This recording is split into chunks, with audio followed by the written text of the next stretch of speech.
What's up, guys? It's the Ginger and the Bear, MMA, coming at ya. Y'all, UFC 246, we're gonna keep milking it as long as we can, baby. We love the red panty night. It comes down to everybody. That being said, as of today, one of the big narratives that has come out of UFC 246, now that the dust has just started to settle, is that Conor McGregor is officially a ranked welterweight in the UFC. He's ranked number 14, and that's really important, because we're gonna need you guys to smash that like button, just like Conor smashed into the UFC bottom ranking. of the rankings. Damn, we are shills, and I love it. Okay. That being said, So we're going to break that down. Does Conor McGregor even have a remote chance of even competing in the welterweight division? is he too small for welterweight? This is a big question. Even Dana White told Conor that he thought Conor was too small for Jorge Masvidal.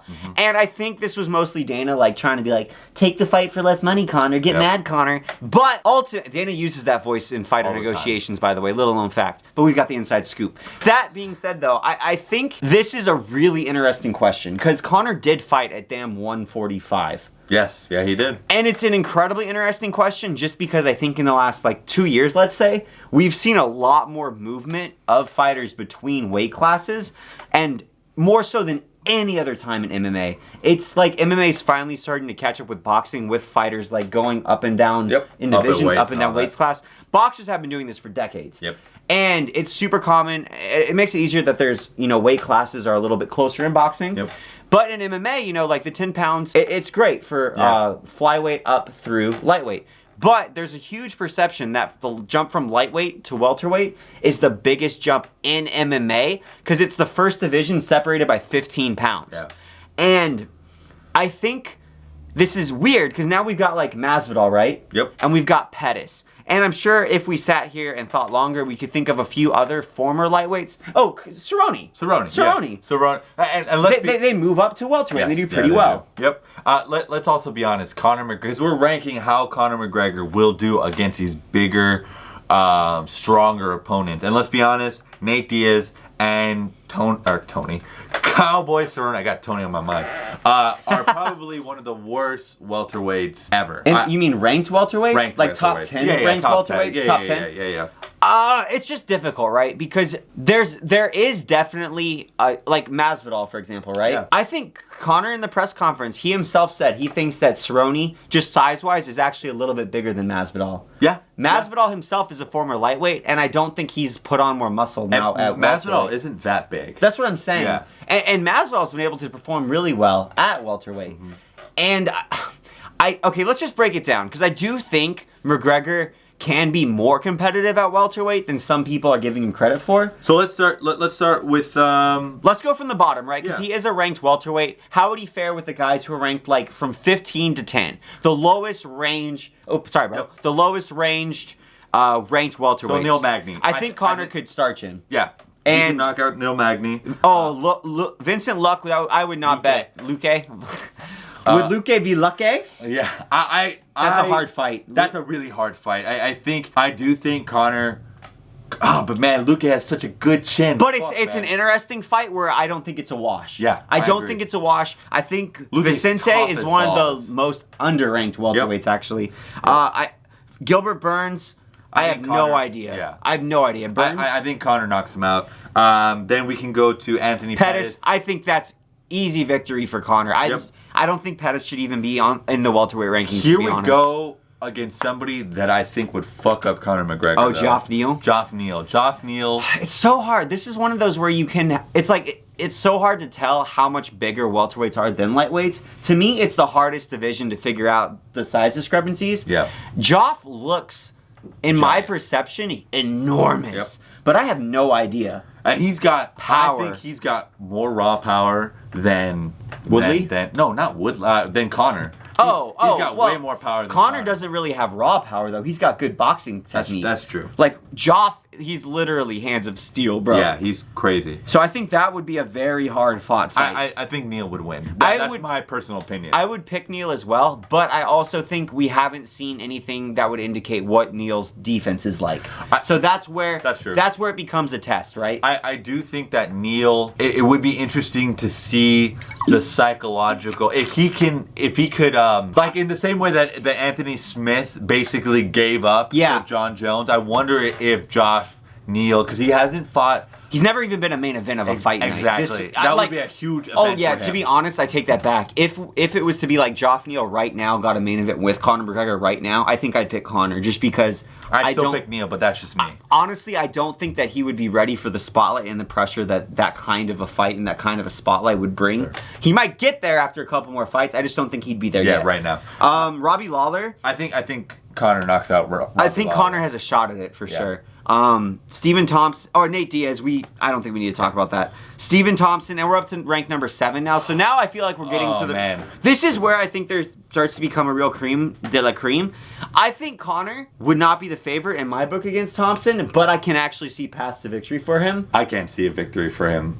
Well, I mean, other than landing a left hand, but like. That's what Conor does. I know. That's the thing, and that's like. He can't get the range though. But Pettis could get the range, and Pettis has much lower ranged boxing than McGregor does. Like, Pettis is a longer ranged fighter in general with kicks and stuff, but Pettis was able to time a gazelle punch, basically. Yeah. And Conor's a much longer boxer, and by that I just mean, like, he uses his limbs much longer. And Thompson has interesting defense, and I'd compare him to Dominic Cruz in a way, where it's very good defense, but it's unorthodox, and when you're fighting somebody with very crisp, fundamental boxing, that's, I think, their Achilles heel. Because Thompson, he backs up in a straight line with his chin up a lot. Yeah. And sort of like Cruz when he fought Cody Garbrandt, a lot of those really cute exits and stuff, they work amazingly until you have someone who can really just punch down the pipe. Yeah, that's fair. So I'm just saying, I'm not saying I'd pick Conor. I would say, like, I think Conor's got, like, a 60-40. Okay, I can agree with that. So, like, 60 Thompson, 40 McGregor. But at the same time, I already feel like we're giving Conor more props than a lot of other people would have at this point. Like, so we've said we think he has a fighting shot against number 7. Demian Maia. I think Conor could beat Demian Maia. I do, too. I think Demian Maia... He doesn't have good takedowns, and Maia has poor cardio, relatively speaking, as well. And he eats shots. Yeah, he eats shots to get in. And Damian's not getting. I love Maia so damn much, but he's not getting any faster. His wrestling isn't the best. He's not very fast. He's not a cardio machine. I think Conor could beat Maia, and now we're up in the top 5. Rafael Dos Anjos again. How did we not mention Dos Anjos? He's a lightweight that came up to welterweight. Yeah. That's a super winnable fight for Conor. That's one of my most disappointed that it fell apart fights in the history of the UFC. Yeah. I would love to see Dos Anjos versus Conor. Yeah. And there's no real weight loss or like weight difference, right? Like they were going to fight in 155, in lightweight, yeah. Right? I think we've established that Conor's not too small to get into the top 5 at welterweight. But this, number 4 at Leon Edwards. Well, this is where it becomes super interesting because I don't think Leon's actually a very big welterweight. No, he's not. So I'm like, okay, so is he too small to be a welterweight? Is a very different question than can he be welterweight champion? I don't think he's too small to fight Leon, even if Leon would present some super hard matchup problems. I think the fact that he is a southpaw, he has longer reach than Conor, he's taller than Conor, like that presents a lot of challenges and for good, Conor. Interesting questions. But again, I don't think Leon Edwards is too big for Conor. I agree. So Masvidal, I think we both agree, is not too big for Conor, right? And then I think this is where it's like, there's really the 2 biggest guys at welterweight who are ranked are the 1 and the 2. Because Colby's also not a big welterweight at. Do I think McGregor would win that fight? No. Do I think it's because Colby's a wrestling and cardio machine? Yes. Do I think it's because Colby's too big? Actually, no. Colby's a very small welterweight. I think Colby's actually smaller than Donald. I think the only 2 guys that are too big for Conor is Kamaru Usman and Woodley, who are truly enormous. You even saw like Usman versus Colby. There was a significant size difference in that fight. Yeah. The only reason Colby looked like a scrub. Yeah. Size-wise, right? Size-wise. It was legitimately like a huge. It looked like there was a weight class difference between those 2 guys. Woodley is enormous. Usman is enormous. And if these guys were striking-based fighters, I would even be like, okay, you know, there's still always a chance when you're like Canelo versus Kovalev. When you're a better striker, a faster striker, and still has power, maybe you can carry that power up and chin these guys. But these guys will eat the shot from Conor and take him down. They're grappling first fighters, and you never know. No one really understands what knocks out somebody, right? You never know. It could be a pinpoint shot right on the chin, could put one of these guys down from Conor. I wouldn't bet on that. I think that what am I saying? I think Conor could get to top 4 in welterweight as it exists currently, though. I really think he could get top 4. But I don't think he can win the title. I don't think unless Masvidal has a title. I don't think Masvidal can win the title. I don't think he can either. But that's just our opinion. Yeah, and but we're right all the time. So let us know in the comments down below, guys. Basically, how is a fighter can't be too small for a division that they can get into the top 4 in my opinion.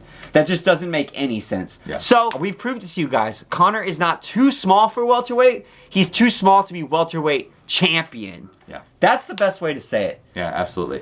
That being said, give us a like. We love you guys. Take care. This is the Ginger and the Bear. Daily MMA videos. See you guys tomorrow.